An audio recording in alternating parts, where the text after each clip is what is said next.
வெற்றி வாழ்வு திருச்சபையினுடைய வாக்குத்தத்த ஆராதனைக்கு வந்திருக்கிற உங்கள் யாவரையும் நம்முடைய ஆண்டவரும் இரட்சகருமாகிய இயேசு கிறிஸ்துவின் நாமத்தினாலே வாழ்த்தி வரவேற்கிறேன். இந்த ஆராதனைக்கு ஆரம்பமாக நம் கண்களை மூடி தலைகளை தாழ்த்தி ஜெபிப்போம். எங்கள் அன்பின் பிதாவே, உம்முடைய குமாரனாகிய இயேசு கிறிஸ்துவின் நாமத்திலே உம்மண்டை நாங்கள் வருகிறோம். இந்த அற்புதமான மன மகிழ்ச்சியின் வாக்குத்தத்த ஆராதனைக்காக மக்கள் நன்றி செலுத்துகிறோம். கர்த்தாவே, நீர் பெரியவர், நல்லவர், வல்லவர், வாக்கு மாறாதவர், ஒருவராய் பெரிய அதிசயங்களை செய்கிற தேவன், எங்களை நேசிக்கிறவர், எங்கள் மீது உம்முடைய கிருபையும் அன்பையும் காண்பிக்கிறவர். தகப்பனே, உமக்கு நன்றி செலுத்துகிறோம். உம்முடைய அன்புக்காக உமக்கு நன்றி, கிருபைக்காக நன்றி, உம்முடைய பிரசன்னத்துக்காக நன்றி செலுத்துகிறோம். கர்த்தாவே, தகப்பனே, இந்த நாளிலே ஆண்டவரே, இங்கு நடக்கிற எல்லாவற்றின் மூலமாகவும் தேவனுடைய நாமம் மகிமை படட்டும் என்று நாங்கள் ஜெபிக்கிறோம். வந்திருக்கிற ஒவ்வொருவரையும் நீர் ஆசீர்வதிப்பீராக.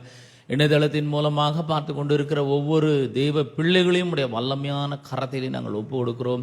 ஆண்டவரே, இந்த ஆராதனை அவர்களை கட்டி எழுப்பட்டும், அவர்களுடைய வாழ்க்கை கட்டி எழுப்பட்டும், தேவனுக்கும் அவர்களுக்கும் இடையேயான உறவு பலப்படட்டும் என்று நாங்கள் ஜெபிக்கிறோம். நீர் அவர்களுக்கு ஆலோசனை கர்த்தராய் இருப்பீராக. யோசனைகளிலே பெரிய ஒரு தெளிவை உண்டாக்குவீராக. உடைய சித்தத்தை செய்வதிலே ஒரு பெரும் மகிழ்ச்சி எங்களுக்குள்ளே உண்டாக்கும்படியாக நாங்கள் ஜெபிக்கிறோம். பரிசுத்த ஆவியானுடைய கரத்திலே மீதியான நேரங்களை நாங்கள் ஒப்பு கொடுக்கிறோம். நீர் எங்களோடு பேசுவீராக. துதி கன மகிமை எல்லாவற்றும் ஒருவருக்கே நாங்கள் செலுத்துகிறோம். இயேசுவின் நாமத்தில் ஜெபிக்கிறோம் பிதாவே, ஆமென்.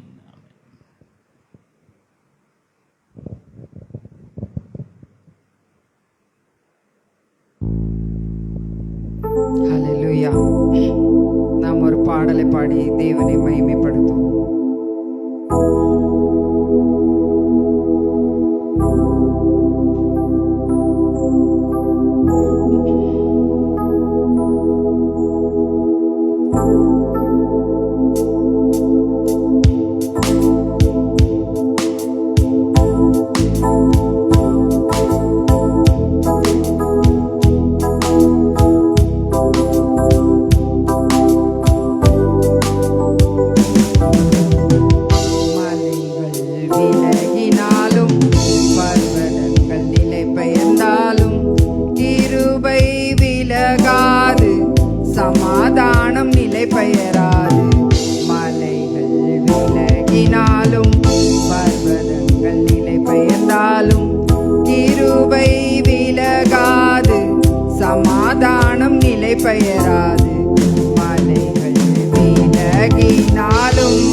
say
திகிலில்லாதிருப்பேன், திகிலுக்கு தூரமாவேன், பயமில்லாதிருப்பேன்,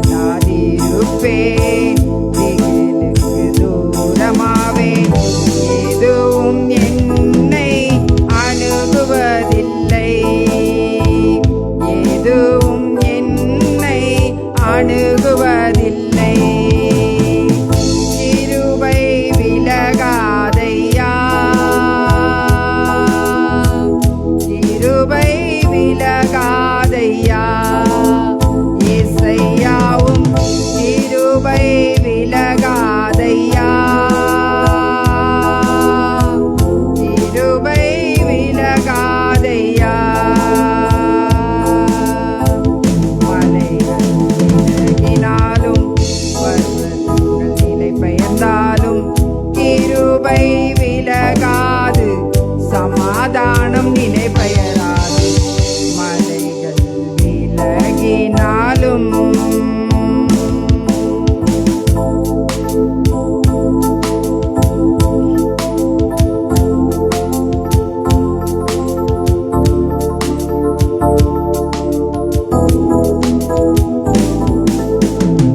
எனக்கு விரோதமாய் எழும்பும் ஆயுதம்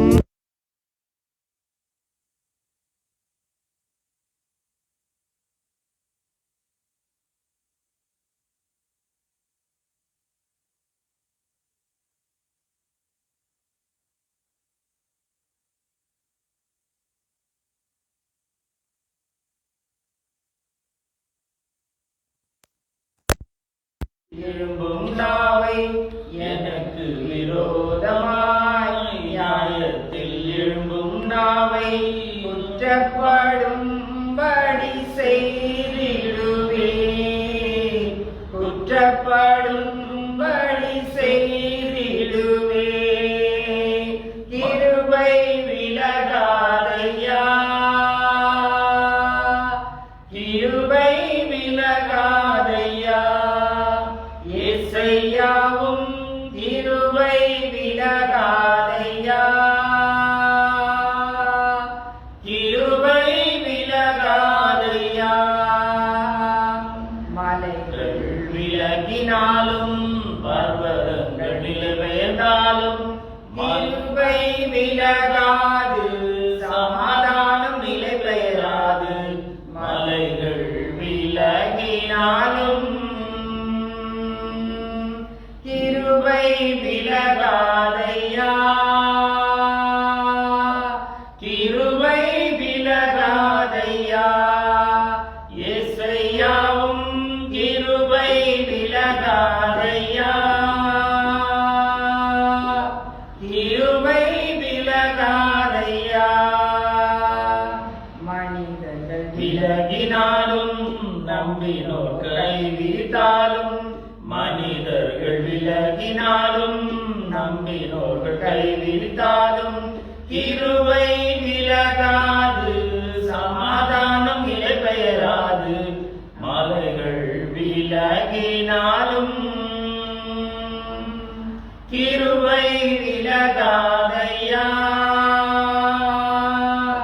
கிருபை விலகாதையா, இசையாவும் கிருபை விலகாதையா, கிருபை விலகாதையா.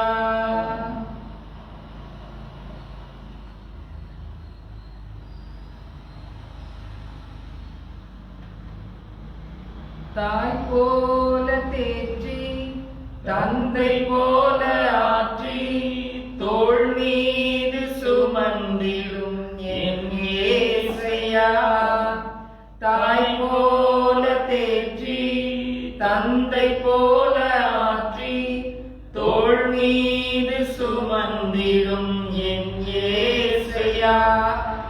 உம்மை போல புரிந்து கொள்ள யாரும் இல்லையே, உம்மை போல அரவணைக்க யாரும் இல்லையே, உம்மை போல புரிந்து கொள்ள யாரும் இல்லையே, உம்மை போல அரவணைக்க யாரும் இல்லையே. நீ போதும் என்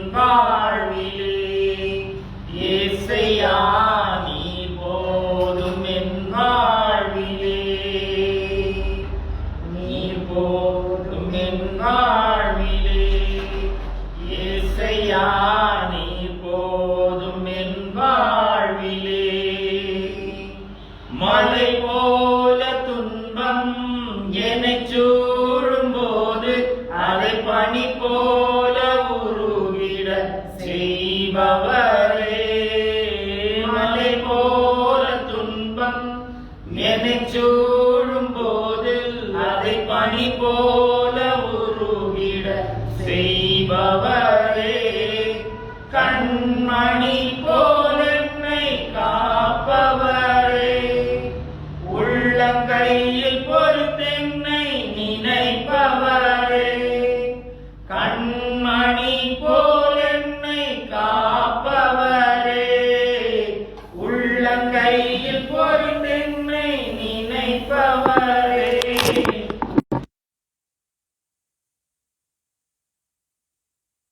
செய்யா நீர் போதும் என் வாழ்விலே, நீர் போதும் என் வாழ்விலே. ஏசையா நீர் போதும் என் வாழ்விலே.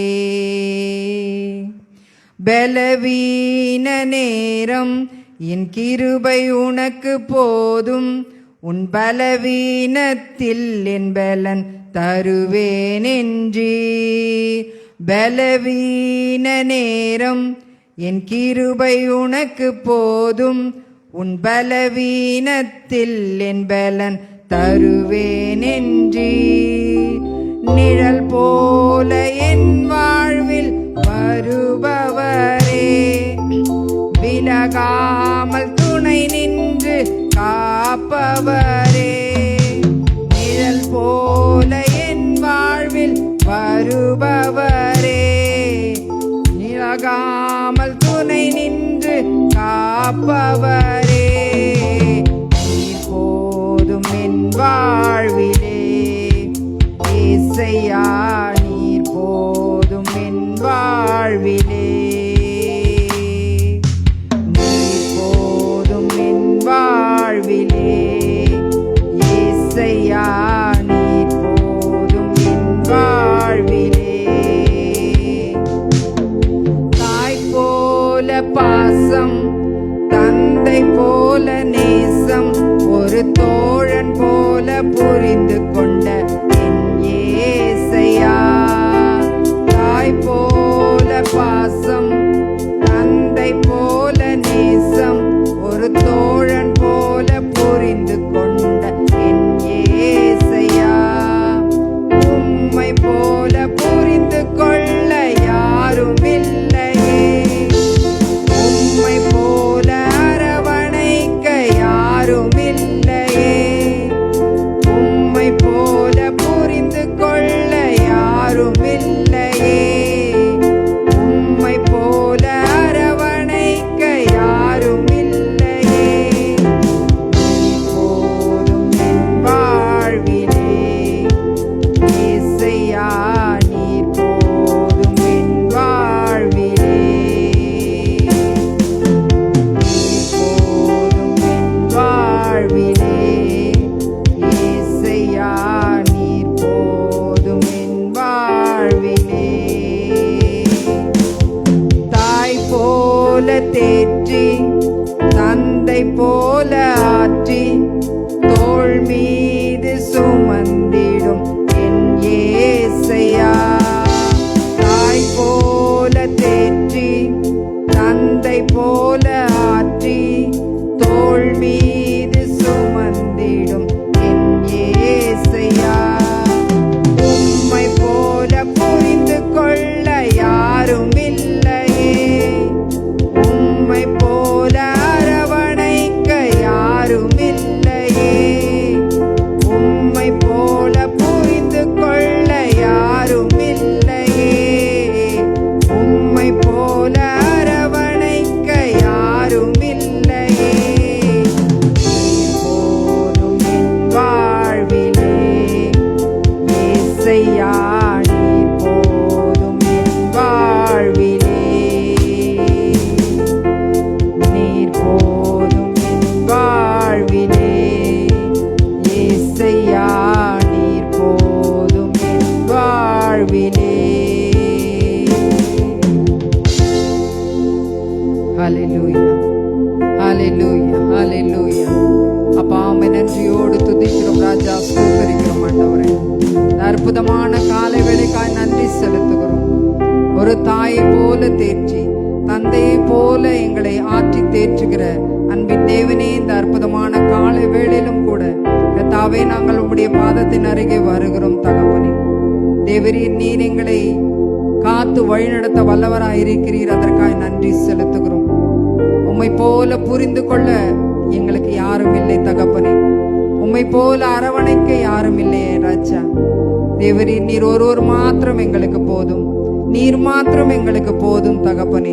அப்பா, உம்மை நன்றியோடு துதிக்கிறோம், ஸ்தோத்தரிக்கிறோம் ராஜா. இந்த காலை வேளையிலும் கூட எங்களை தாழ்த்தி உம்முடைய கிருபை நிறைந்த கருத்துக்குள்ளாய் ஒப்பு கொடுக்கிறோம். தேவரீர், இந்த ஆராதனை வேளையை நீர் பொறுப்படுத்திக் கொண்டபடியால் நன்றி செலுத்துகிறோம். அப்பா, அந்த ஆராதனை வேளையிலே ஆவியானவர் ஆண்டவரே உம்முடைய பிரசன்னத்தை எங்கள் மத்தியிலே கொண்டு வந்தபடியால் நன்றியோடு துதிக்கிறோம், ஸ்தோத்தரிக்கிறோம் ராஜா. கர்த்தாவே, வார்த்தையின் வேளையே வார்த்தையை பேச போகிற தாசனை மறைத்து ஆவியானவர் வெளிப்படும்படியாய் நாங்கள் ஜெபிக்கிறோம். தேவரீர், நீர் பொறுப்பெடுத்துக் கொள்வீராக. துதி, கன, மகிமை, மேன்மை யாவற்றையும் ஒருவருக்கே செலுத்துகிறோம். இயேசுவின் மூலம் ஜெபிக்கிறோம் நல்ல பிதாவே, ஆமென்.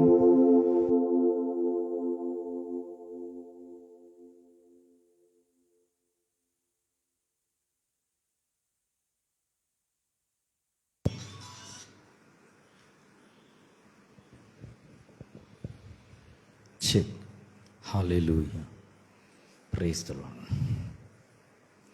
பிரியமானவர்களே, நாம் இந்த காலை வேளையிலே வாக்குதத்த ஆராதனைக்கு, வெற்றி வாழ்வு திருச்சபையினுடைய வாக்குதத்த ஆராதனைக்கு வந்திருக்கிற உங்கள் யாவரையும் நம்முடைய ஆண்டவரும் இரட்சகருமாகிய இயேசு கிறிஸ்துவின் நாமத்தினாலே வாழ்த்தி வரவேற்கிறேன்.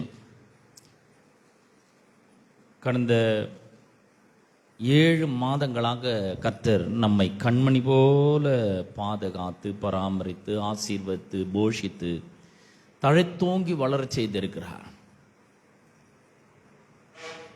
அவர் நம்மோடு கூட இருந்திருக்கிறார். அவருடைய பிரசன்னத்தினாலே நம்மை நிறைத்திருக்கிறார். அவருடைய வல்லமையை நம் மூலமாக வெளிப்படுத்தியிருக்கிறார். அவருடைய மகிமை நம் மூலமாக வெளிப்பட்டு இருக்கிறது.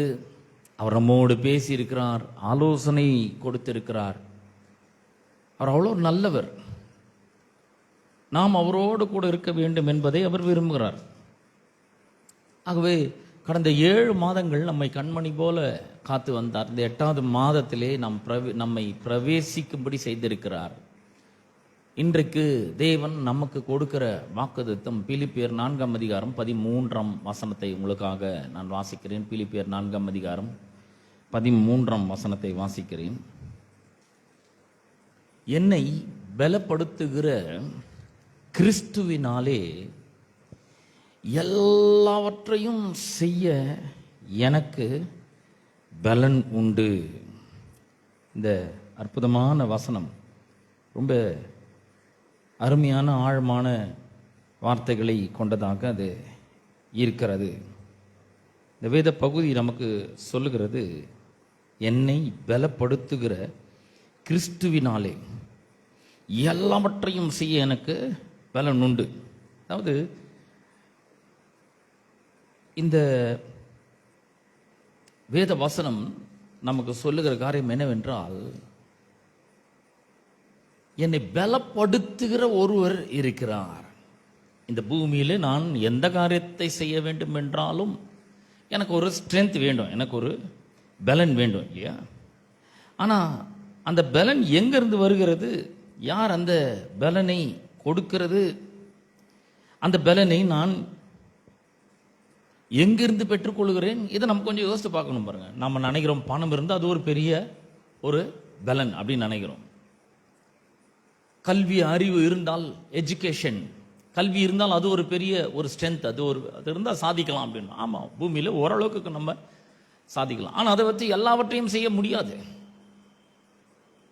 சரிங்க, எனக்கு ஒரு குடும்பம் இருக்குது, உறவு இருக்கு, பின்னணி இருக்கு, செல்வாக்கு இருக்கிறது, செல்வாக்கு வலிமை இருக்கிறது, அதனால நான் எல்லாத்தையும் செய்ய முடியும்னா முடியாது. பல நேரங்களில் அதெல்லாம் தோல்வி அடைகிறது. பணம் தோல்வி அடைகிறது. பாருங்க, பணத்தினால எதையுமே சாதிக்க முடியாது நான் சொல்ல வரல. பணம்ன்றது ஒரு பெரிய ஸ்ட்ரென்த்து தான், ஒரு பலன் தான், அது ஒரு பெரிய வலிமை தான். அதை வச்சு ஓரளவுக்கு நம்ம சாதிக்க முடியும். கல்வி, எஜுகேஷன், அறிவு, மூளை அறிவு, இதெல்லாம் வச்சு ஓரளவுக்கு நம்ம சாதிக்க முடியும். செல்வாக்க வச்சு, அந்த வலிமை வச்சு இன்னும் கொஞ்சம் நம்ம சாதிக்க முடியும். ஆனா எல்லாத்தையுமே செய்ய முடியுமானா முடியாது. அதுக்கு என்ன வேணும்னா, உள்ள என்னை பலப்படுத்துகிற ஒருவர் வேண்டும். உள்ள இருந்து அந்த ஸ்ட்ரென்த்தை நான் என்ன பண்ண வேண்டும், மொண்டு எடுக்க வேண்டும், டிரா பண்ண வேண்டும். எனக்குள்ள ஒரு பெரிய ஸ்ட்ரென்த், ஒரு ரிசர்வாயர், எனக்குள்ள ஒரு பெரிய ஒரு ஸ்ட்ரென்த் இருக்கிறது. இதை வேற மொழியாக்கங்களை வாசிக்க விரும்புகிறேன். ஈஸி டு ரீட் வெர்ஷன்ல நம்ம வாசிக்கும் பொழுது, கிறிஸ்துவின் மூலம், நல்லா கவனிங்க, கிறிஸ்துவின் மூலம் எனக்கு எல்லாவற்றையும் செய்ய வலிமை இருக்கிறது. ஏனென்றால் அவர் எனக்கு பலத்தை கொடுக்கிறார். அவர் கொடுக்கிறார் அந்த பலத்தை. என்ன மாதிரி பலம்? எல்லாவற்றையும் செய்யக்கூடிய பலம். பாருங்க, பணம்ன்றது ஒரு பலம் சொன்ன இல்லையா, அது ஒரு ஸ்ட்ரென்த், அது ஒரு பெரிய பவர். அது மணி பவர். இந்த மணி பவரை வச்சு பாவத்தினுடைய பவரை ஜெயிக்க முடியாது. மணி பவரை வச்சு மரணம்ன்ற பவரை ஜெயிக்க முடியாது. எல்லாத்தையும் செய்ய முடியாது அதெல்லாம் வச்சு. கல்வி அறிவு இருக்கு, டாக்டர்ஸ் இருக்கிறாங்க, மருத்துவர்கள் நன்றாக படிக்கிறார்கள், ஒவ்வொரு சிறந்த துறையில் இருக்கிறாங்க, பணிபுரிகிறாங்க. இருதயத்துறை, நுரையீரல் துறை, அந்த மாதிரி ஒவ்வொரு துறை இருக்கிறது. அந்தந்த துறையில் அவர்கள் ரொம்ப பிரமாதமா இருக்கிறாங்க. ஆனால் எல்லாத்தையும் அவர்கள் சாதிக்க முடியாது. எல்லாவற்றையும் நாம் செய்ய வேண்டும் என்றால் அதுக்கு ஒரு ஸ்பெஷல் ஸ்ட்ரென்த் இருக்கணும், ஒரு ஸ்பெஷல் பவர் இருக்க வேண்டும். அந்த பவர் எங்க இருக்குதுன்னா, அவர் சொல்றாரு, கிறிஸ்துவின் மூலம். கிறிஸ்துவின் மூலம் எனக்கு எல்லாவற்றையும் செய்ய வலிமை இருக்கிறது. எல்லாவற்றையும் என்ன சொல்றார் ஆண்டவர்? எல்லாவற்றையும் தான். இது மூலமாக இந்த பூமிக்குரிய காரியங்களையும் செஞ்சு முடிக்க முடியும். பொருளாதாரத்தில் சேர்ந்து வாழ முடியும், சுகத்தில் வாழ முடியும், சமாதானத்தில் வாழ முடியும், சந்தோஷத்தில் வாழ முடியும், பாவத்தை ஜெயித்து வாழ முடியும், பரிசுத்தமா வாழ முடியும், தேவனுடைய நீதியிலே வாழ முடியும், நடக்க முடியும். இதுக்கெல்லாம் எங்க இருந்து வருது இந்த வலிமை? ஏனென்றால், ஏன் அப்படி நடக்க முடியும் என்றால், அவர் எனக்கு பலத்தை தருகிறார். அவர் தருகிறார் இந்த பலத்தை. இன்னொரு மொழியாக்கத்தில் வாசிக்கணும்னு விரும்புகிறேன். ஸ்ரீலங்கன் மொழியாக்கம், இலங்கை லகு தமிழ் மொழிபெயர்ப்பு இருக்குது. அதில் இந்த வசனம் எப்படி வருதுன்னா, 4:13 நாம் எப்படி வாசிக்கிறோம்? என்னை பலப்படுத்துகிற கிறிஸ்துவின் மூலமாக எல்லாவற்றையும் செய்ய எனக்கு பலம் இருக்கிறது. எல்லாம் எது மூலமா இருக்குதுன்னா, கிறிஸ்துவின் மூலமா இருக்கிறது. அவர் தான் பலப்படுத்துகிறார் உள்ளிருந்து. அவர் உள்ளிருந்து என்னை பலப்படுத்துகிறார். அதனால எல்லாவற்றையும் எனக்கு செய்வதற்கு பலன் இருக்கிறது. அப்புறம் இந்திய சமகால மொழிபெயர்ப்புன்னு ஒன்று இருக்கு. அதுல எப்படி வருதுன்னா, எனக்கு பலன் கொடுக்கிற கிறிஸ்துவினாலே எல்லாவற்றையும் செய்ய எனக்கு பலன் உண்டு. அப்ப இது நம்முடைய சுய ஸ்ட்ரென்த்னால, சுய பலத்தினால, சுய அறிவினால, நம்முடைய சுய பவர்னால, நம்முடைய சொந்த பவர்னால செய்ய முடியாது. எதையுமே எல்லாத்தையும் செஞ்சிட முடியாது. ஓரளவுக்கு சாதிக்க முடியும், ஓரளவுக்கு நம்ம நல்லா வர முடியும். இந்த பண வலிமை வச்சு ஓரளவுக்கு நம்ம சாதிக்க முடியும், ஜெயிக்க முடியும். ஆனா எல்லாவற்றையும் ஜெயிக்க முடியுமானா முடியாது. அதுக்கு ஒரு ஸ்பெஷல் பவர் இருக்கு, அதுக்கு ஒரு ஸ்பெஷல் பவர் தேவைப்படுகிறது. அந்த பவர் என்னன்னா, கிறிஸ்துவினுடைய பலன். நான் சொல்றேன், இந்த காலை வேளையில, இந்த ஆகஸ்ட் மாதம் முழுவதும் ஒவ்வொரு நாளும் இதை எழுந்து நம்ம படுக்கையிலிருந்து எழுந்த உடனே இதை தியானிக்க வேண்டும். படுக்கைக்கு போறதுக்கு முன்னாடி நம்ம தியானிக்க வேண்டும். எனக்குள்ள ஒரு பெரிய பவர் இருக்கு, எனக்குள்ள ஒரு பெரிய ஸ்ட்ரென்த் இருக்கு. அது எந்த பவர்? என்னுடைய பவர் இல்லை, என்னுடைய அறிவு பவர் இல்லை, என்னுடைய எஜுகேஷன் பவர் இல்லை, என்னுடைய மணி பவர் கிடையாது, என்னுடைய இன்ஃப்ளூயன்ஸ் பவர், செல்வாக்கு பவர் கிடையாது. எனக்குள்ள கிறிஸ்து என்கிற ஒருவர் இருக்கிறார். அவர் எனக்கு பலனை தருகிறார். எதுக்கு? திருச்சபைக்கு செல்வதற்கு, தேவனுடைய வார்த்தையை வாசிப்பதற்கு, ஜப ஜீவியத்திற்கு, தேவனுடைய நீதியை பெற்று இந்த பொல்லாத உலகத்திலே நீதியான ஒரு வாழ்க்கையை வாழ்வதற்கு அவர் ஸ்ட்ரென்த்தை கொடுக்கிறார். பாவத்தை ஜெயிக்கிறதுக்கு ஒரு ஸ்ட்ரென்த், மரணத்தை ஜெயித்து வாடுறதுக்கு ஒரு ஸ்ட்ரென்த், பொருளாதார சூழ்நிலைகள் மேல ஒரு பெரிய அதிகாரத்தை கொடுக்கிற ஒரு ஸ்ட்ரென்த். அது என்ன பவர் பாருங்க? என்னை பலப்படுத்துகிற கிறிஸ்துவினால. கிறிஸ்து அப்படின்னு சொல்லும் பொழுது, கிறிஸ்து அப்படின்னு சொன்னா மெஸ்ஸியா, மசிஹா அப்படின்றாங்க. மேசியா, மேசியா அப்படின்னு சொன்னா அபிஷேகம் பண்ணப்பட்டவர். அந்த அபிஷேகம் பண்ணப்பட்டவர் எனக்குள்ள இருக்கிறாரு. அந்த அபிஷேகம் பண்ணப்பட்டவர் மூலமாக எனக்கு ஒரு பெரிய தெய்வீக சக்தி கிடைக்கிறது. அந்த தெய்வீக சக்தி என்னை இந்த பொல்லாத உலகத்துல, நான் இந்த பொல்லாத உலகத்துல வாழ்ந்து கொண்டிருக்கலாம், வியாதி நிறைந்த உலகத்துல வாழ்ந்து கொண்டிருக்கலாம், குறைவு தாழ்ச்சி உள்ள ஒரு உலகத்துல வாழ்ந்து கொண்டிருக்கலாம். ஆனா இந்த உலகத்துல நான் வெற்றிகரமாக வாழ்வதற்கு, இது எல்லாவற்றையும் ஜெயித்து வாழ்வதற்கு எனக்கு ஒரு புதிய பலனை, ஒரு ஸ்ட்ரென்த்தை, ஒரு தெய்வீக சக்தியை கொடுக்கிறது. எல்லாரும் வாழ்ற மாதிரி நான் வாழ முடியாது.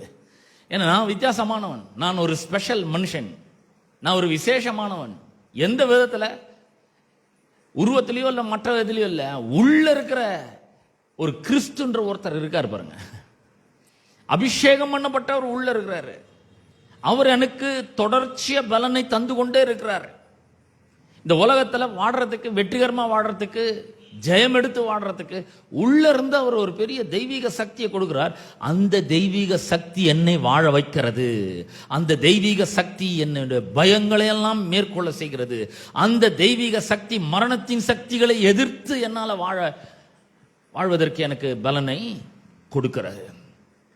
பாருங்க, இந்த உலகத்துல இந்த மரணத்தின் சக்தியை எதிர்த்து வாழ்றதுன்றது சாதாரணமான இல்லை. இந்த மரண சக்தியை நம்மளுடைய சுய சக்தியினால, சுய பக்தியினால் அதை ஜெயிக்க முடியாது. வியாதியின் சக்தியை நம்மளால, நம்முடைய சுய பக்தினால, சுய சக்தினால வெல்ல முடியாது, ஜெயிக்க முடியாது. இதுக்கு ஒரு டிவைன் ஸ்ட்ரென்த் தேவைப்படுகிறது. அதை தான் அவர் சொல்றாரு, பவுல் சொல்றாரு. என்னை பலப்படுத்துற ஒருத்தர் இருக்காரு. யார் அவர்? அபிஷேகம் பண்ணப்பட்ட ஒருவர். அவர் எங்க இருக்கிறாரு? எனக்குள்ள இருக்கிறாரு. அவர் மூலமா, அவர் எனக்குள்ள அந்த தெய்வீக சக்தியை உற்பத்தி பண்ணி கொண்டே இருக்கிறனால, அந்த தெய்வீக சக்தியை வைத்து நான் என்னால் என்ன பண்ண முடியும்? வாழ முடியும். அப்ப அவர் உள்ள இருக்கிற அந்த அபிஷேகத்தை தான் சொல்கிறார். அபிஷேகம்ன்றது பரிசுத்த ஆவியானவரை அது குறிக்கிறதாய் இருக்கிறது. இப்போ பாருங்க, அது உள்ள ஒரு பெரிய ஒரு பரிசுத்த ஆவியானவருடைய வல்லமை இருக்கிறது, அபிஷேகம் இருக்கிறது. எங்க இருக்கு? நம்ம ஒவ்வொருவருக்குள்ளும் இருக்கிறது. உங்களுக்குள்ள இருக்கிறது அந்த பரிசுத்த ஆவியானவருடைய அபிஷேகம் உங்களுக்குள்ள இருக்குது. என்னங்க, எனக்குள்ள இருக்கிற மாதிரி ஒரு பெரிய ஃபீல் எதுவுமே இல்லையே அப்படின்னு சொன்னா, இங்க வேத வசனம் சொல்றது யோவான் சுவிசேஷம் 7ஆம் அதிகாரம், யோவான் சுவிசேஷம் 7ஆம் அதிகாரம் 37 39 வரைக்கும் உள்ள வசனங்களை உங்களுக்காக நான் வாசிக்கிறேன். யோவான் 7:37 39 வரைக்கும். அது என்ன மாதிரி ஒரு டிவைன் ஸ்ட்ரென்த், என்ன மாதிரி ஒரு பவர் பாருங்க. பண்டிகையின் கடைசி நாளாகிய பிரதான நாளிலே இயேசு நின்று சத்தமிட்டு, ஒருவன் தாகமாய் இருந்தால் அவன் என்னிடத்தில் வரக்கடவன், என்னிடத்தில் பானம் பண்ண கடவன். வேத வாக்கியம் சொல்லுகிறபடி என்னிடத்தில் விசுவாசமா இருக்கிறவன் எவனோ, பாருங்க நல்லா கவனிங்க, அவரிடத்தில் விசுவாசமா இருக்கிறவன் எவனோ அவனுடைய உள்ளத்திலிருந்து ஜீவ தண்ணீர் உள்ள நதிகள் ஓடும் அப்படின்ற. நல்லா கவனிங்க, நம்மை பலப்படுத்துகிற கிறிஸ்துவினாலே எல்லாவற்றையும் செய்வதற்கு எனக்கு பலம் உண்டு. உங்களுக்கு இருக்கு, உங்களுக்குள்ள இருக்கு. அந்த கிறிஸ்துன்ற அந்த பதத்துக்கு அபிஷேகம் பண்ணப்பட்டவர் அப்படின்னு அர்த்தம். அதாவது தேவனுடைய அபிஷேகம், கடவுளுடைய அபிஷேகம் நமக்குள்ள தங்கி இருக்குது. யாருக்கெல்லாம் இருக்கு? விசுவாசிக்கிற எல்லாருக்குள்ள இருக்குது. இவர் சொல்றாரு, இயேசு சொல்றாரு, உள்ளத்திலிருந்து ஜீவ தண்ணீர் உள்ள நதிகள் ஓடும்ன்றார். பாருங்க, அதே அந்த அபிஷேகத்தை இவர் என்ன பண்றாருன்னா, இயேசு நதி அப்படின்றாரு. ஒரு பெரிய நதி ஓடும். யாரிடத்திலிருந்து? என்னிடத்தில் விசுவாசமா இருக்கிறவன் எவனோ, யாரா இருந்தாலும் சரி, அவர்களுடைய உள்ளத்திலிருந்து. அவர் சொல்றாரு, இங்க வெளிப்புறமா இல்ல, வெளிப்புறமா பார்க்கறதுக்கு ஒண்ணுமே தெரியாது, ஆனா உள்ளத்திலிருந்து, அவனுடைய உள்ளான மனுஷனில் இருந்து ஜீவ தண்ணீர் உள்ள நதிகள் ஓடும் அப்படின்றாரு. ரன்னிங், பயங்கரமா ஓடும், உள்ள இருந்து ஓடுது. என்னத்தை பத்தி ஒரு இயேசு அப்படி சொல்றாரு? உண்மையாவே உள்ள இருந்து ஒரு பெரிய நதி வருதா, பிரவாகித்து வருதா? இல்லங்க. அடுத்த வசனத்திலே அவர் சொல்றாரு, தம்மை விசுவாசிக்கிறவர்கள் அடைய போகும் ஆவியை குறித்து இப்படி சொன்னார். இயேசு மகிமைப்படாது இருந்தபடினாலே பரிசுத்த ஆவி இன்னும் அருளப்படவில்லை. இயேசு சொல்றாரு, தம்மை விசுவாசிக்கிறவர்கள் அடைய போகும் ஆவியை குறித்து. அப்படின்னா ஏதோ ஒரு ஆவி இல்ல, அது என்னன்னு அடுத்த லைன்லயே சொல்றாரு. இயேசு இன்னும் மகிமைப்படாது இருந்தபடினாலே பரிசுத்த ஆவி இன்னும் அருளப்படவில்லை. பாருங்க, இந்த அபிஷேகம், மேசியா அபிஷேகம், பரிசுத்த ஆவியானவர், அவருடைய பிரசன்னம், அவருடைய வல்லமை, அவருடைய சுவாசம், அவருடைய மகிமை உள்ள இருக்கு. இதைத்தான் இயேசு ஜீவ தண்ணீர் உள்ள நதி அப்படின்றாரு. எல்லாமே ஒண்ணுதான். அப்ப உள்ள பரிசுத்த ஆவியானவர் வந்திருக்கிறார். எப்போ? என்னைக்கு நம்ம கர்த்தராகிய இயேசுவை ஆண்டவராக ரட்சகராக ஏற்றுக்கொண்டோமோ அன்னைக்கே பரிசுத்த ஆவியானவர் என்ன பண்ணிட்டார்? உள்ள வந்துட்டாரு. அவர் பேர் தான் அபிஷேகம், அவர் பேர் தான் பரிசுத்த ஆவியானவர். அவர் தான் அந்த டிவைன் ஸ்ட்ரென்த்தை கொடுக்கிறவர். பாருங்க, இயேசு இந்த உலகத்துல வாழ்ந்த போது யோவான் சுவிசேஷத்துல யோவான் தம்முடைய சுவிசேஷத்துல 3ஆம் அதிகாரம் 34ஆம் வசனத்தை நான் வாசிக்கிறேன். தேவனால் அனுப்பப்பட்டவர் தேவனுடைய வார்த்தைகளை பேசுகிறார். தேவன் அவருக்கு தமது ஆவியை அளவில்லாமல் கொடுத்திருக்கிறார். இயேசு இந்த உலகத்துல வர்றாரு. அவர் வரும்பொழுதே எப்படி வர்றார் அப்படின்னு சொன்னா, அவர் கர்ப்பம் தரித்ததே பரிசுத்த ஆவியானவரால் கர்ப்பம் தரிக்கிறார். அப்பவே அந்த அபிஷேகம் மேல வந்துடுது. எப்போ? அவர் பிறந்ததே அப்படி, உற்பவித்ததே அப்படிதான். அவர் பரிசுத்த ஆவியானவராலே கன்னி மரியாளிடத்தில் உற்பவித்து பிறந்தார். சுவாச பிரமாணத்துல நம்ம வாசிக்கிறோம். அப்போ அவருடைய பிறப்பே பரிசுத்த ஆவியானவர் மூலமா தான் நடைபெறுகிறது. அவர் பறக்கும் பொழுதே பரிசுத்த ஆவியானவரால பிறக்கிறார், நிரப்பப்பட்டிருந்தார். தேவ ஆவி ஆனவர் அவருக்குள்ள ஒரு அபிஷேகமா இருந்தார், அளவில்லாமல் இருந்தார். லிமிட்லெஸ் ஸ்பிரிட் ஆஃப் காட் உள்ள. ஆகவேதான் இயேசு இந்த உலகத்துல வாழ்ந்த பொழுது பல அற்புதங்களை செய்கிறார். ஏன்னா உள்ளவர் இருக்கிறார், அவருக்குள்ள இருக்கிறாரு. வெளியே எல்லா மனிதர்களுக்கும் ஒரு பெரிய வித்தியாசம் இருக்கு. என்ன? வேற எந்த மனுஷனுக்கு உள்ள இல்லாதது அவருக்குள்ள இருந்தது. என்ன இருந்தது? பரிசுத்த ஆவியானவர் இருக்கிறார், அபிஷேகம் இருக்கிறது. இவர் மேசியா, அபிஷேகம் பண்ணப்பட்டவர், தெய்வீக சக்தி உள்ள இருக்குது. ஆகவே போற இடத்துல எல்லாம் அந்த தெய்வீக சக்தியை அவிழ்த்து விடுகிறார். போற இடத்துல எல்லாம் அந்த தெய்வீக சக்தியை கட்டவிழ்கிறார்.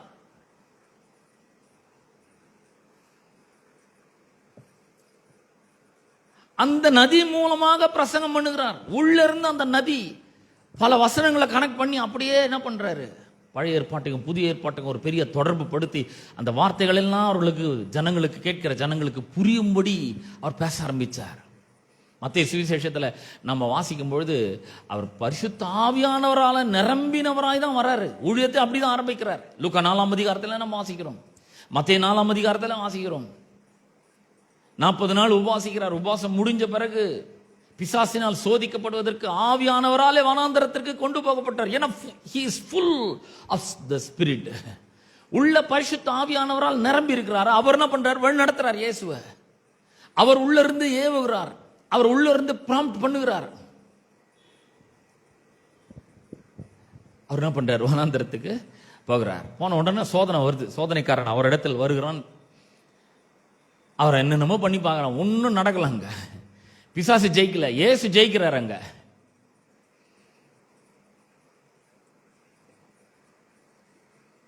அதுக்கப்புறம் அவங்க உட்கார்ந்து பிரசங்கம் பண்ண ஆரம்பிக்கிறார். 5ஆம் அதிகாரத்துல இருந்து 7ஆம் அதிகாரம் வரைக்கும் ஒரு மலை மேல உட்கார்ந்து பிரசங்கம் பண்றார். மலை பிரசங்கம் இருக்குது. அந்த மலை பிரசங்கத்தினுடைய முடிவுல மத்திய சுவிசேஷம் 7ஆம் அதிகாரம் கடைசி வசனத்தை ஒரு சில வசனங்களை வாசிக்கிற பாருங்க. எப்படி எவ்வளவு ஒரு பெரிய வித்தியாசம் இருக்குதுன்னு பாருங்க. 28ஆம் வசனத்திலிருந்து வாசிக்கிறேன். இயேசு இந்த வார்த்தைகளை சொல்லி முடித்த போது அவர் வேத பாரகரை போல் போதியாமல் அதிகாரமுடையவராய் அவர்களுக்கு போதித்தபடியால் ஜனங்கள் அவருடைய போதகத்தை குறித்து ஆச்சரியப்பட்டார்கள். இயேசு வாழ்ந்த காலத்துல பரிசேயர் இருந்தார்கள், சதுசேயர் இருந்தார்கள், வேத பாரகர்கள் இருந்தார்கள், நியாயசாஸ்திரிகள் இருந்தார்கள். அவர்கள் எக்கச்சக்கமா பிரசங்கம் பண்ணாங்க. பிரசங்கத்துக்கு பஞ்சமே இல்லை. ஆனா இவர் பண்ண பிரசங்கத்துல ஒரு பெரிய ஒரு புரிதல் இருந்தது. இவர் பண்ண பிரசங்கத்துக்கு ஜனங்களாம் பெரிய ஆச்சரியப்பட்டார்கள். இவர் பண்ண பிரசங்கத்துல ஒரு பெரிய அதிகாரம் இருந்தது. அவங்க பண்ண பிரசங்கத்துக்கும் இவர் பண்ண பிரசங்கத்துக்கு ஒரு பெரிய வித்தியாசம் இருந்தது. அவர் வேத பாரகரை போல போதியாமல், அவங்க பைபிள் அப்படியே கரைச்சி குடிச்சவங்க, மனப்பாடமா சொல்லக்கூடியவர்கள். அவங்க போதிக்கிற மாதிரி இவர் போதிக்கல. பரிசுத்த ஆவியானவரால் நிரப்பப்பட்டிருந்தார். அந்த அபிஷேகம் நிரம்பி பேசினதுனால பரிசுத்த ஆவியானவர் அந்த வார்த்தைகளை ஜனங்கள் புரிந்து கொள்ளும்படி உதவி செய்கிறார். இதெல்லாம் முடிச்சுட்டு மலை மேல இருந்து இறங்குறாரு. அவர் இறங்கின உடனே திரளான ஜனங்கள் என்ன பண்றாங்க, அவர் பின்னாடியே போறாங்க. எல்லாருக்கும் ஒரே ஆச்சரியம், என்ன மாயமா தெரியல, இவர் பின்னாடி இவ்வளோ ஜனங்க போறாங்களே அப்படின்னு. அப்படி போகும்பொழுது குஷ்ட ரோகி ஒருவன் வருகிறான். வியாதி. வியாதி என்ன சக்தி? மரணத்தின் சக்தி. இவர் உள்ள ஜீவ நதி உள்ள இருக்குது, அவனுக்குள்ள மரண நதி இருக்குது. அந்த மரண நதி தான் அவனுக்கு குஷ்டரோகம் என்கிற வியாதியை கொடுக்கிறது. சமுதாயத்தால் புறக்கணிக்கப்படுகிறான், குடும்பத்தாரால் ஒதுக்கி வைக்கப்படுகிறான். எல்லாரும் அவனை புறக்கணித்து தள்ளுகிறார். ஊருக்கு ஒதுக்குப்புறமா வெளியே போய் அவன் குப்பைகள்லாம் கொட்டுற இடத்துல அவன் வாழ்ந்து கொண்டிருக்கிறான். வாழ்க்கை ரொம்ப மோசமான ஒரு நிலைமையில் இருக்குது. இயேசுவை நோக்கி அவன் வருகிறான். வந்து இயேசுவை பார்த்து சொல்லுகிறான், அவரை வர்ஷிப் பண்ணி, ஆண்டவரே உமக்கு சித்தமானால் என்னை சுத்தமாக்க உம்மால் ஆகும். இவ்வளோ ஜனங்க பின்பற்றாங்க, இவ்வளோ நேரம் பிரசங்கம் பண்றாரு, இவர் வித்தியாசமா இருக்கிறாரு, இவரால் என்னை குணப்படுத்த முடியும்ன்றது அவனுக்கு விசுவாசம் வந்துடுச்சு உள்ள. அப்ப இயேசு சொல்ற, எனக்கு சித்தம் உண்டு, நீ சுத்தமாக அப்படின்னு சொல்லி கையை நீட்டி அவனை தொடுகிறார். பாருங்க, உள்ள இருந்த இந்த டிவைன் எனர்ஜி, டிவைன் சக்தி இவர் மூலமாக அவனுக்குள் பாய்ச்சப்படுகிறது. இந்த உள்ள இருக்கிற தெய்வீக சக்தி அந்த மரண சக்தியை ஒரு நொடியில அழித்து போட்டு அவனிடத்தில் இருந்த குஷ்டரோகம் என்கிற வியாதியவே நீக்கி போட்டுச்சு. பாருங்க, போற இடத்துலலாம் சுகத்தை உண்டாக்குனார், போற இடத்துலலாம் பிசாசுகளை துரத்தினார், போற இடங்கள்லாம் பெரிய அற்புதத்தை செய்கிறார். ஏன்? உள்ள எல்லாத்தையுமே செய்ய முடியும் அவரால். பிசாசை விரட்ட முடியும், வியாதியை சொஸ்தமாக்க முடியும், 5 அப்பம் 2 மீன் 5000 பேருக்கு போஷிக்க முடியும், கடல் மேல நடக்க முடியும். ஏன்னா உள்ள அப்படிப்பட்ட ஒரு தெய்வீக சக்தி இருக்கிறது. அபிஷேகத்துக்கு அவ்வளவு வல்லமை இருக்கிறது. பாருங்க, சாதாரணமான ஒரு வாழ்க்கை இல்ல, அசாதாரணமான ஒரு வாழ்க்கையை அவர் வாழ முடிந்தது. பாருங்க, காற்றையும் கடலையும் அதட்ட முடிந்தது. ஏன்? உள்ள டிவைன் எனர்ஜி, டிவைன் சக்தி உள்ள இருக்கிறது. தெய்வீக சக்தி பரிசுத்த ஆவியானவர் மூலமாக அந்த அபிஷேகம் அவருக்குள்ள தங்கி இருந்தது. தேவன் அவருக்கு தம்முடைய ஆவியை அளவில்லாமல் அளித்திருந்தார். பாருங்க, இன்றைக்கு கூட நாம இந்த கிறிஸ்தவ வாழ்க்கைக்கு முன்னெல்லாம் ஒரு வார்த்தை இருந்தது, என்னன்னா ஆவிக்குரிய ஜீவியம். இது மாம்சத்துக்குரிய ஜீவம் இல்லை, ஆவிக்குரிய ஜீவியம் இது. அப்ப நான் என்ன சொல்ல வரேன், உள்ள ஒருத்தர் இருக்காரு. அவர் யாரு? கிறிஸ்துவானவர். கிறிஸ்துவானவர்னா அபிஷேகம் பண்ணப்பட்டவர், மேசியா.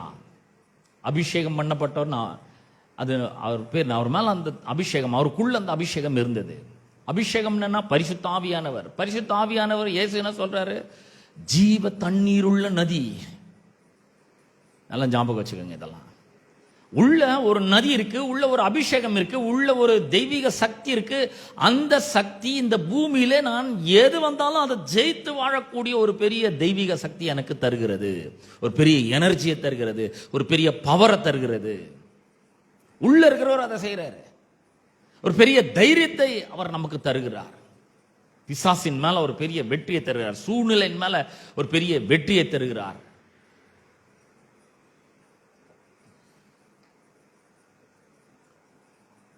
இப்ப என்ன பண்ணும்? முதல்ல நாம விசுவாசிக்க வேண்டும். உள்ள எனக்குள்ள கிறிஸ்து இருக்கிறாரு, அந்த அவருடைய அபிஷேகம் இருக்கிறது, பரிசுத்த ஆவியானவர் லிமிட்லெஸ்ஸா இருக்கிறாரு. ஏதோ சின்ன சின்ன தலைவலியை சுகமாக்குற பரிசுத்த ஆவியானவர் இல்ல, மரணத்திலிருந்து ஜீவனுக்கு வழிநடத்தக்கூடிய ஆவியானவர் உள்ள இருக்கிறாரு. மரித்தோரை உயிரோடு கூட எழுப்பக்கூடிய சக்தி எனக்குள்ள இருக்கிறது, அவர் எனக்குள்ள இருக்கிறாரு அப்படின்றது நம்ம விசுவாசிக்க வேண்டும்.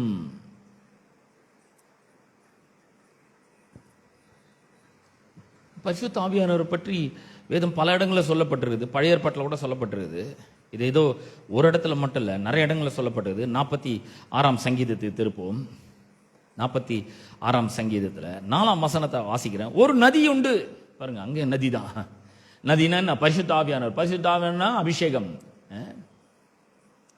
ஒரு நதி உண்டு, அதன் நீர்க்கால்கள் தேவனுடைய நகரத்தையும் உன்னதமானவர் வாசம் பண்ணும் பரிசுத்த ஸ்தலத்தையும் சந்தோஷிப்பிக்கும். இந்த நதி புறப்பட்டு வரும்பொழுது முதல்ல என்ன நடக்குதுன்னா, நமக்கு ஒரு பெரிய சந்தோஷம் வருகிறது. எந்த இடத்துல அப்படின்னா, ஒரு நதி உண்டு, அதனுடைய நீர்க்கால்கள், அதனுடைய சோர்ஸ் எங்கன்னா தேவனுடைய நகரம். தேவனுடைய நகரம் யாரு? நாம தாங்க. We are God's city. நீங்கள் தேவனுடைய நகரம் என்று சொல்லப்படுவீர்கள் என்று வேதம் சொல்கிறது. நாம தான், நம்மளை பத்தி தான் சொல்லுது. அதனுடைய நீர்க்கால்கள் தேவனுடைய நகரத்தையும் உன்னதமானவர் வாசம் பண்ணும் பரிசுத்த ஸ்தலத்தையும். அவர் எங்க வாசம் பண்றாரு? இன்னைக்கு அவர் எனக்குள்ள வாசம் பண்றாரு. அப்போஸ்தலனாகிய பவுல் கொரிந்தியருக்கு நிருபத்தில் அவர் சொல்றாரு, நான் அவர்களுக்குள்ளே உலாவி அவர்கள் தேவனா இருப்பேன். அவர்களுக்குள்ள வாசம் பண்றாரு. அவரு நமக்குள்ள அவர் வாசம் பண்றாரு. அப்ப இந்த வசனம் நம்ம பத்தி தான் சொல்லி இருக்கிறது. ஒரு நதி உண்டு, அந்த நதி பேருனா பரிசுத்த ஆவியானவர், தெய்வீக சக்தி.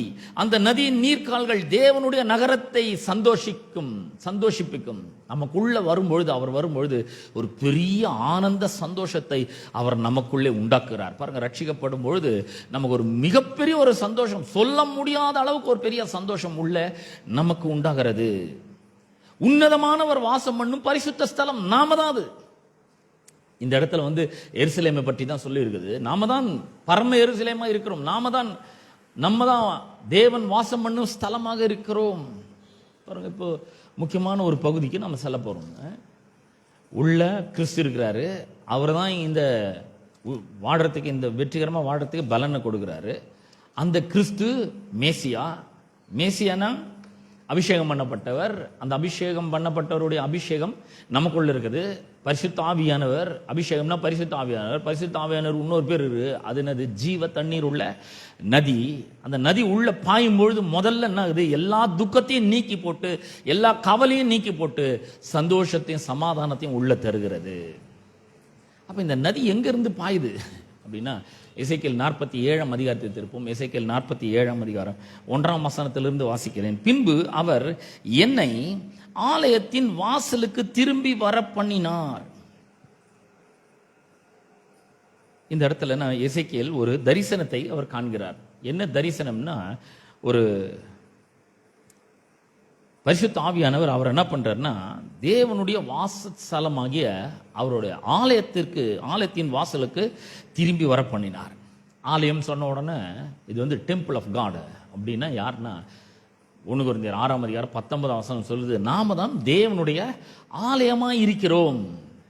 எபேசியர் 2 அதிகாரத்தில் நாம் வாசிக்கிறோம், நீங்கள் தேவனுடைய ஆலயமாக கூட்டி கட்டப்பட்டு வருகிறீர்கள்.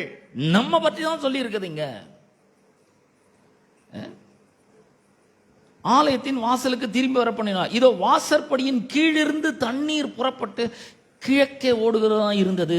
அது ஆலயத்தின் முகப்பு கிழக்கு நோக்கி இருந்தது. அந்த தண்ணீர் ஆலயத்தின் வலதுபுறமாய் பலிபீடத்திற்கு தெற்கே பாய்ந்தது. இங்க ஆலயம் இருக்கிறது, தேவனுடைய ஆலயம், God's temple. We are God's temple. இந்த காட்ஸ் டெம்பிள்ல இருந்து இந்த தண்ணீர் புறப்பட்டு வருகிறது. எந்த தண்ணீர்? இந்த ஜீவ தண்ணீர் உள்ள நதிகள் சொன்னோம் பார்த்தீங்களா, அது நமக்குள்ள இருந்து பாய்கிறதா இருக்கிறது. 2ஆம் வசனம், அவர் எனக்கு வடக்கு வாசல் வழியாய் புறப்பட பண்ணி என்னை வெளியிலே கீழ்த்திசைக்கு எதிரான புறவாசல் மட்டும் சுற்றி நடத்தி கொண்டு போனார். அங்கே தண்ணீர் வலதுபுறத்தில் இருந்து பாய்கிறதாய் இருக்கிறது. இந்த ஆலயத்திலிருந்து தண்ணி பாயுது, அவ்வளவுதான். யார் ஆலயம்? நீங்களும் நானும் தான் ஆலயமாய் இருக்கிறோம். 3ஆம் வசனம், அந்த புருஷன் தமது கையில் நூலை பிடித்துக் கொண்டு கிழக்கே புறப்படுகையில் 1000 முழம் அளந்து என்னை தண்ணீரை கடக்க பண்ணினார். தண்ணீர் கணுக்கால் அளவாய் இருந்தது. இன்றைக்கு திருச்சபை தான் தேவனுடைய ஆலயமாய் இருக்கிறது. இன்றைக்கு திருச்சபை தான் பரிசுத்த ஸ்தலமாய் இருக்கிறது. ஒவ்வொரு விசுவாசியும் இன்றைக்கு இந்த பூமியில நீங்களும் நானும் தான் பரிசுத்த ஸ்தலம், தேவன் உன்னதமானவர் வாசம் பண்ணும் ஸ்தலமாக நாம இருக்கிறோம்.